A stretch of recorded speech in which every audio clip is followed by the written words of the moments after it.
Welcome to Love's Tender Flame, Tales of Romance.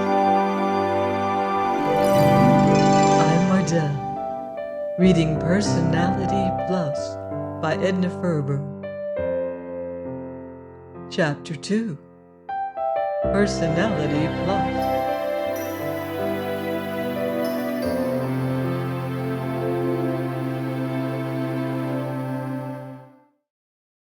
There are 7 stages in the evolution of that individual whose appearance is the signal for a listless "Who do you want to see?"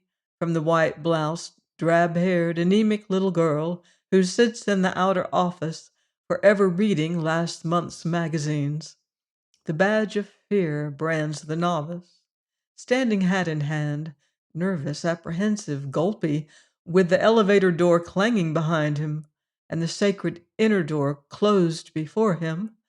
He offers up a silent and paradoxical "Thank heaven" at the office girl's languid "Not in," and dives into the friendly shelter of the next elevator going down, when at that same message he can smile, as with a certain grim agreeableness he says, "I'll wait." Then he has reached the 7th stage and taken the orders of the regularly ordained. Jock McChesney had learned to judge an unknown perspective by glancing at his hall rug and stenographer, which marks the 5th stage. He had learned to regard office boys with something less than white-hot hate. He had learned to let the other fellow do the talking. He had learned to condense a written report into 25 words, and he had learned that there was as much difference between the profession of advertising, as he had thought of it, and advertising as it really was, as there is between a steam calliope and a cathedral pipe organ. In the big office of the Berg Schreiner Advertising Company, they had begun to chuckle a bit over the McChesney solicitor's reports. Those same reports indicated that young McChesney was beginning to find the key to that maddening jumble of complexities known as human nature. Big Sam Hupp, who was the pet caged copywriting genius of the place, used even to bring an occasional example of Jock's business badinage into the old man's office, and the two would grin in secret, as when they ran thus: Pepsinale Manufacturing Company. Mr. Bowser is the kind of gentleman who curses his subordinates in front of the whole office force. Very touchy. Crumpled his advertising manager. Our chance to get at him is when he is in one of his rare good humors. Or, E.V. Christ Company. Christ very difficult to reach. Permanent address seems to be Italy, Egypt, and other foreign ports. Occasionally, his instructions come from Palm Beach. At which there rose up before the reader a vision of Christ himself, baggy-eyed, cultivated English accent, interested in polo, fast growing contemptuous of things American. Or still another: Hodge Manufacturing Company. Mr. Hodge is a very conservative gentleman, sits still and lets others do the talking. He has gained quite a reputation for business acumen with this one attribute. Spent $500 last year, holding his breath preparatory to taking another plunge. It was about the time that Jock McChesney had got over the novelty of paying for his own clothes and had begun to talk business in a slightly patronizing way to his clever and secretly amused mother, Mrs. Emma McChesney, secretary of the T.A. Buck Featherloom Petticoat Company, that Sam Hupp noticed a rather cocky over-assurance in Jock's attitude toward the world in general, whereupon he sent for him. On Sam Hupp's broad flat desk stood an array of diminutive jars and bottles and tiny pots that would have shamed the toilet table of a musical comedy star's dressing room. There were rose-tinted salves in white bottles, There were white creams in rose-tinted jars. There were tins of ointment and boxes of fragrant soap. Jock McChesney, entering briskly, eyed the array in some surprise. Then he grinned and glanced wickedly at Sam Hupp's prematurely bald head. "No use, Mr. Hupp. They say if it's once gone, it's gone. Get a toupee." "Shut up," growled Sam Hupp good humoredly. "Stay in this game long enough and you'll be a hairless wonder yourself. 10 years ago, the girls used to have to tie their hands or wear mittens to keep from running their white fingers through my waving silken locks. Sit down a minute." Jock reached forward and took up a jar of cream. He frowned in thought, then, "Thought I recognized this stuff. Mother uses it. I've seen it on the bathroom shelf." "You bet she uses it," retorted Sam Hupp. "What's more, millions of other women will be using it in the next few years. This woman," he pointed to the name on the label, "has hit upon the real thing in toilet flub-dub. She's made a little fortune already, and if she don't look out, she'll be rich. They've got quite a plant. When she started, she used to put the stuff together herself, over the kitchen stove. They say it's made of cottage cheese stirred smooth and tinted pink. Well, anyway, they're nationally known now, or will be when they start to advertise right." "I've seen some of their stuff advertised somewhere," interrupted Jock, "but I don't remember." "There you are. You see, the head of this concern is a little bit frightened at the way she seems slated to become a lady cold cream magnate. They say she's scared pink for fear somebody will steal her recipes. She has a kid nephew who acts as a general manager, and they're both on the job all the time. They say the lady herself looks like the spinster in a B'gosh drama. You can get a boy to look up your train schedule." Train? Schedule? Across Jock McChesney's mind there flashed a vision of himself, alert, confident, brisk, taking the luxurious 9 o'clock for Philadelphia, or maybe the limited to Chicago, dashing down to the station in a taxi, of course, strolling down the car aisle to take his place among those other thoroughbreds of commerce, men whose chamois gloves and walking sticks and talk of golf and baseball and motoring spelled elegant leisure, even as their keen eyes and shrewd faces and low-voiced exchange of such terms as stocks and sales and propositions proclaim them intent on bagging the day's business. Sam Hupp's next words brought him back to reality with a jerk. "I think you have to change at Buffalo. It gets you to Tonawanda in the morning. Rotten train." "Tonawanda?" repeated Jock. "Now listen, kid." Sam Hupp leaned forward, and his eyes, behind their great, round, black-rimmed glasses, were intent on Jock. "I'm not going to try to steer you. You think that advertising is a game. It isn't. There are those who think it's a science, but it isn't that either. It's white magic, that's what it is. And you can't learn it from books any more than you can master trout fishing from reading The Complete Angler." He swung about and swept the beauty lotions before him into a little heap at the end of his desk. "Here, take this stuff and get chummy with it. Eat it if necessary. Learn it somehow." Jock stood up a little dazed, but what? How? I mean... Sam Hupp glanced up at him. "Sending you down there isn't my idea. It's the old man's. He's got an idea that you..." He paused and put a detaining hand on Jock McChesney's arm. "Look here. You think I know a little something about advertising, don't you?" "You?" laughed Jock. "You're the guy who puts the whitening in the Great White Way. Everybody knows you were the..."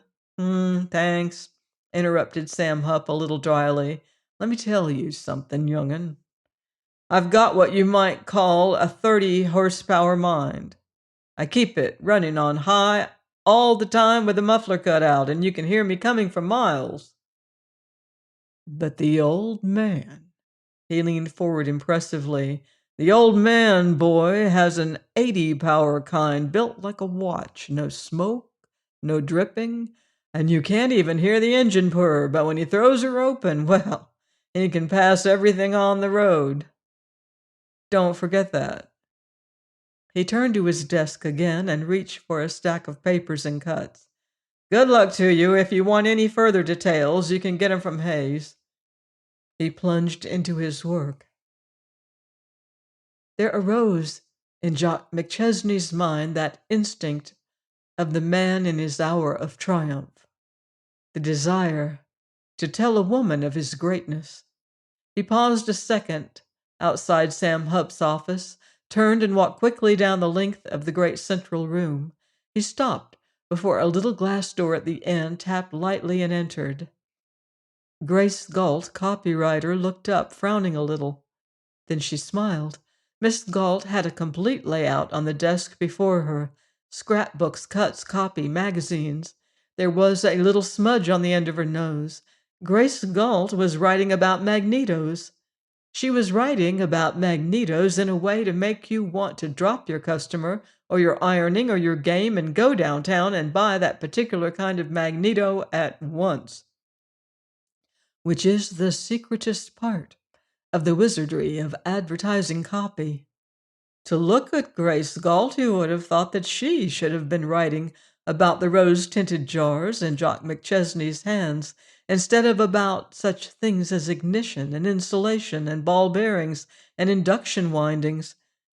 But it was Grace Galt's gift that she could take just such hard, dry, technical facts and weave them into a story that you followed to the end. She could make you see the romance in condensers and transformers. She had the power that caused the reader to lose himself in the charm of magnetic poles and ball bearings and high-tension sparks. Just dropped in to say goodbye, said Jock very casually. Going to run upstate to see the Athena Company. Toilet specialties, you know. It ought to be a big account. Athena? Grace Galt regarded him absently, her mind still on her work. Then her eyes cleared. You mean at Tonawanda? And they're sending you? Well. She put out a congratulatory hand. Jock gripped it gratefully. Not so bad, eh? He boasted. Bad, echoed Grace Galt. Her face became serious. Do you realize that there are men in this office who have been here for 5 years, 6 years, or even more, and who have never been given a chance to do anything but stenography or perhaps some private secretarying? I know it, agreed Jock, but there was no humbleness in his tone. He radiated self-satisfaction. He seemed to grow and expand before her eyes. A little shadow of doubt crept across Grace Galt's expression of friendly interest. Are you scared? She asked. Just the least bit? Jock flushed a little. Well, he confessed ruefully, I don't mind telling you I am. A little. Good. Good? Yes, the head of that concern is a woman. That's one reason why they didn't send me, I suppose. I'd like to say something if you don't mind. Anything you like, said Jock graciously. Well then, don't be afraid of being embarrassed and fussed.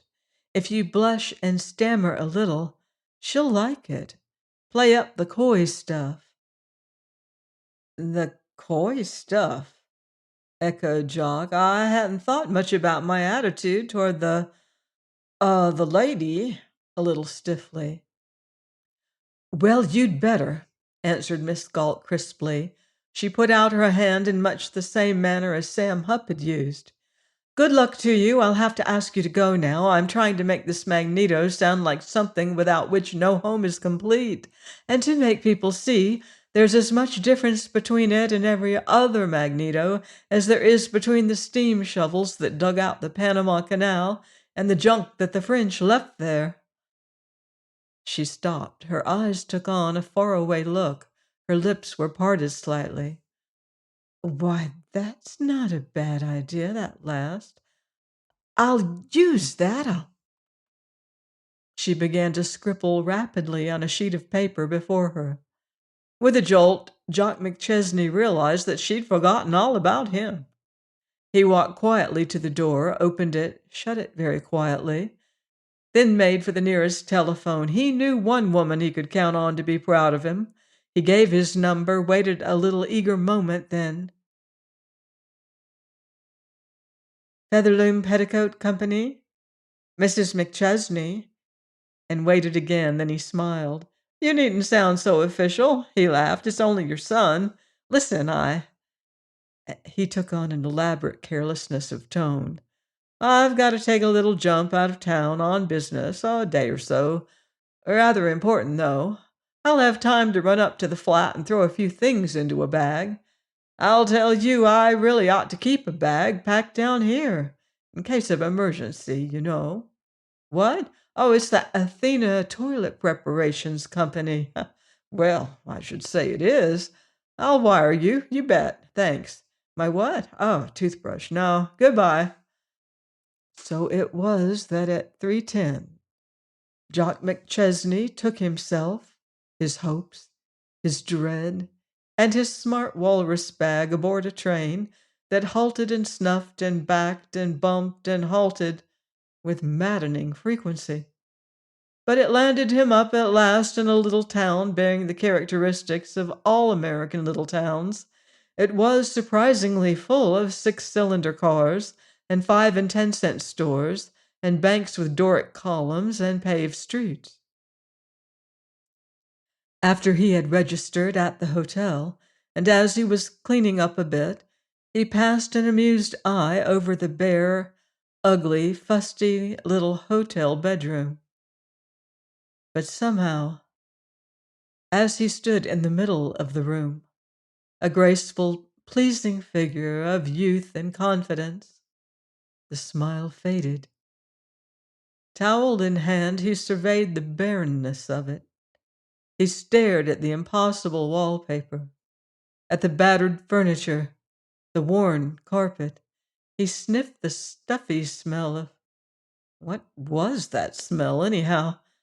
Straw and matting and dust and the ghost odor of hundreds who had occupied the room before him. It came over him with something of a shock that this same sort of room had been his mother's only home in the 10 years she had spent on the road as a traveling saleswoman for the T.A. Buck Featherloom Petticoat Company. This was what she had left in the morning. To this she had come back at night. As he stared ahead of him, there rose before him a mental picture of her, the brightness of her, the sunniness, the indomitable energy and pluck and courage. With a sudden burst of new determination, he wadded the towel into a moist ball, flung it at the washstand, seized hat, coat, and gloves, and was off down the hall. So it was with something of his mother's splendid courage in his heart, but with nothing of her canny knowledge in his head. Jock McChesney fared forth to do battle with the merciless god, business. It was 10:30 of a brilliant morning, just 2 days later, that a buoyant young figure swung into an elevator in the great office building that housed the Berg Schreiner Advertising Company. Just one more grain of buoyant swing, and the young man's walk might have been termed a swagger. As it was, his walrus bag just saved him. Stepping out of the lift, he walked, as from habit, to the little unlettered door which admitted employees to the big, bright inner office. But he did not use it. Instead, he turned suddenly and walked down the hall to the double door which led into the reception room. He threw out his legs stiffly and came down rather flat-footed, the way George Cohan does when he's pleased with himself in the second act. "Hello, Mac," he called out jovially. Mac the usher, so called from his Machiavellian qualities, turned to survey the radiant young figure before him. "Good morning, Mr. McChesney," he made answer smoothly. Mac never forgot himself. His keen eye saw the little halo of self-satisfaction that hovered above Jock McChesney's head. "A successful trip, I see." Jock McChesney laughed a little pleased, conscious laugh. "Well, rather," he drawled, and opened the door leading into the main office. He had been loath to lose one crumb of the savor of it. Still smiling, he walked to his own desk. With a nod here and there, dropped his bag, took off coat and hat, selected a cigarette, tapped it smartly, lighted it, and was off down the big room to the little cubby hole at the other end. But Sam Hupp's plump, keen, good-humored face did not greet him as he entered. The little room was deserted. Frowning, Jock sank into the empty desk chair. He cradled his head in his hands, tilted the chair, pursed his mouth over the slender white cylinder, and squinted his eyes up toward the lazy blue spirals of smoke. The very picture of content and satisfaction. Hupp was in attending some conference in the old man's office, of course. He wished they'd hurry. The business of the week was being boiled down there. Those conferences were great cauldrons into which the day's business or the week's was dumped, to be boiled, simmered, stirred, skimmed, cooled. Jock had never been privileged to attend one of these meetings. Perhaps by this time next week he might have a spoon in the stirring, too. There came the murmur of voices as a door was opened. The voices came nearer, then quick footsteps. Jock recognized them.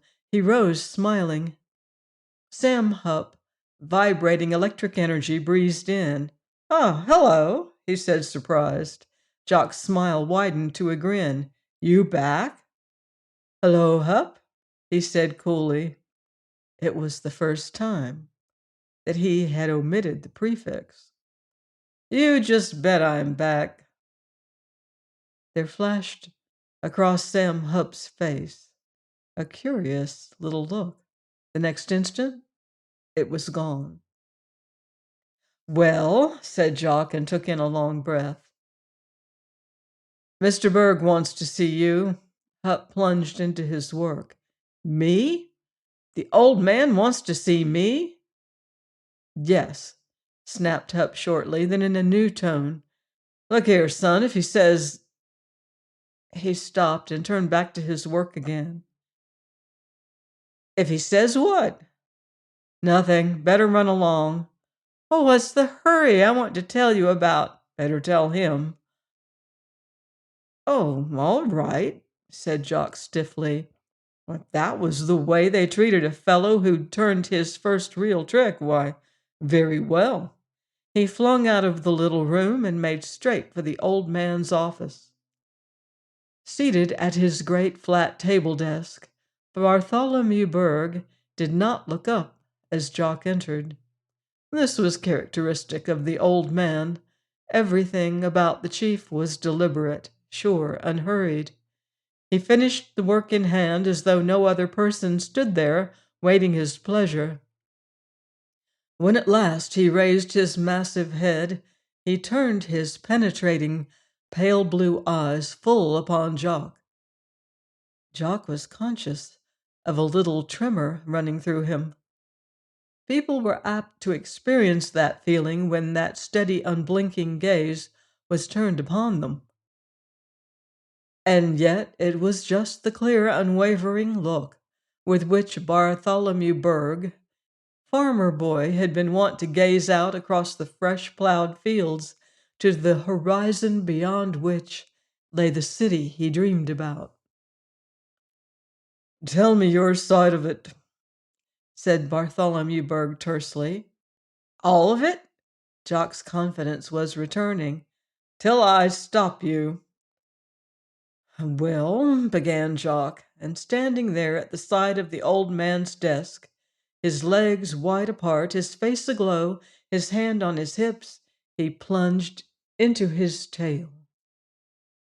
"It started off with a bang from the minute I walked into the office of the plant and met Snyder, the advertising manager.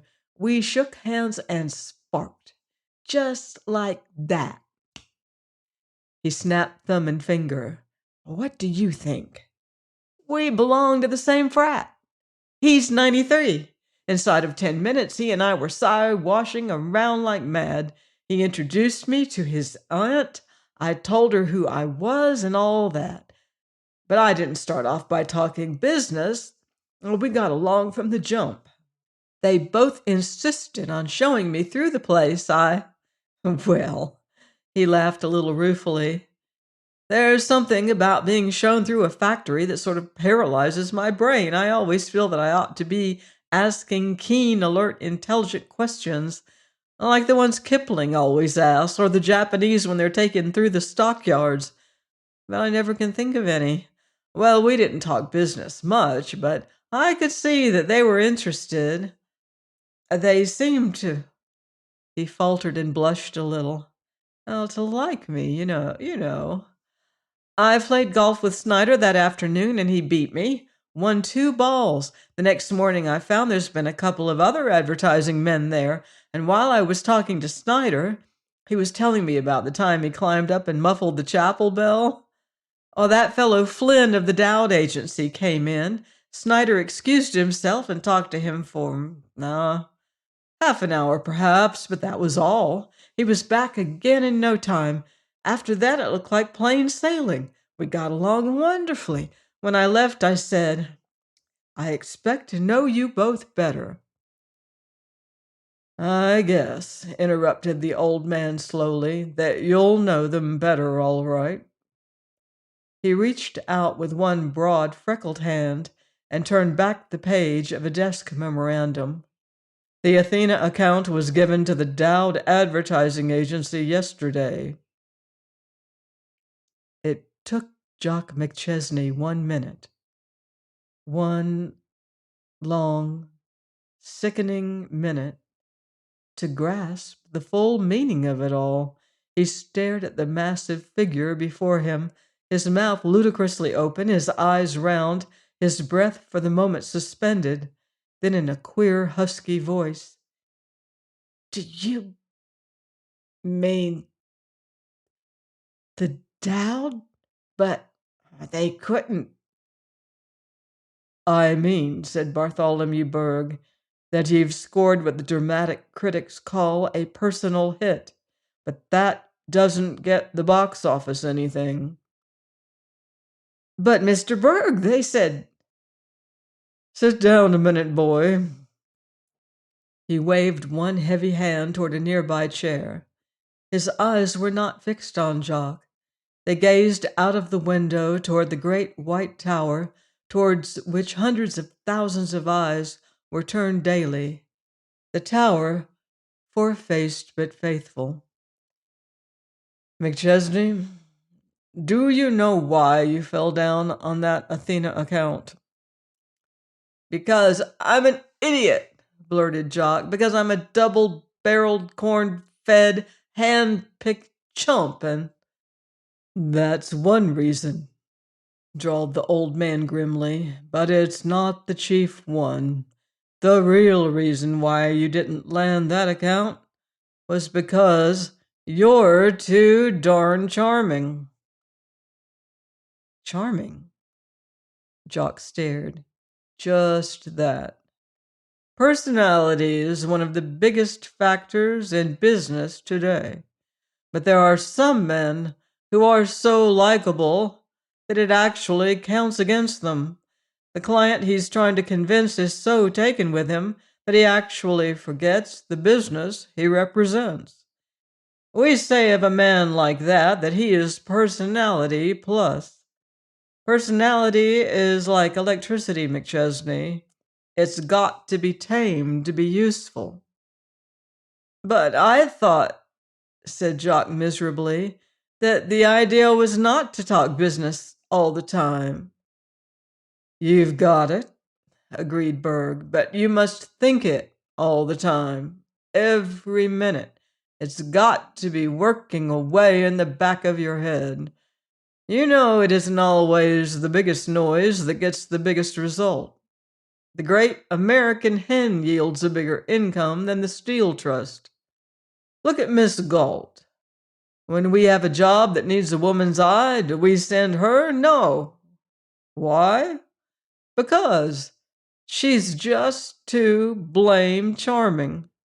Too much personality.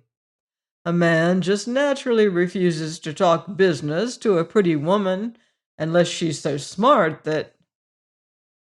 My mother, interrupted Jock suddenly and then stopped, surprised at himself.